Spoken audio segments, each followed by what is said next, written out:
Tara, silipin natin ang kwento sa likod ng 2025 financials ng DigiPlus Interactive Corp. 6.19 billion ang net income nila noong 2025. Pero teka, di pa yan ang buong kwento. Kasi noong 2024, halos doble yan. So, anong nangyari? Yan ang aalamin natin.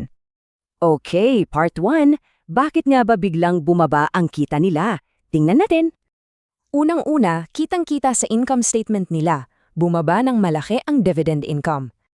At kasabay niyan, grabe, tumaas ng mahigit 60% ang mga gastos nila. At ang pinakamalaking dahilan, yung pagtaas sa sahod, wages at iba pang benepisyo. So, okay, bumaba ang kita, pero kumusta naman yung cash? Ang lifeblood ng business, di ba? Sa core operations nila, mas malaki pa pala ang cash out kesa cash in. Negative. So yun nga ang tanong kung negative ang operations, saan nila kinuha yung cash? Ang sagot, galing sa investing activities nila na nagpasok ng 5.76 billion na cash. At anong ginawa nila sa cash na yon? Halos 4 na bilyon. Ginamit nila for financing activities. Basically, dalawa lang yan. Nagbayad sila ng malaking dividends at bumili sila ng sarili nilang shares. Kahit bumaba ang kita, yung financial foundation nila lumakas pa. Silipin natin ang balance sheet. Amabot sa 32.8 billion ang total assets, tapos yung utang nila, bumaba pa?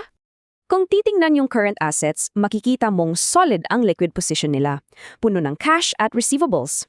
So, lumalaking assets at lumiit na utang, ibig sabihin, sobrang stable ng financial position nila.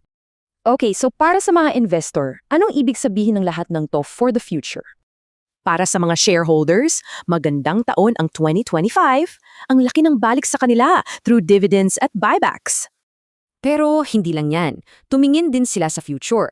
Nagtabi sila ng P7.3 billion galing sa earnings. So, malinaw ang strategy, di ba? Gagamitin ang naipong kita para sa mga future growth project. So yun ang iiwan nating tanong. Nag-trade ba sila ng short-term profits para sa long-term growth?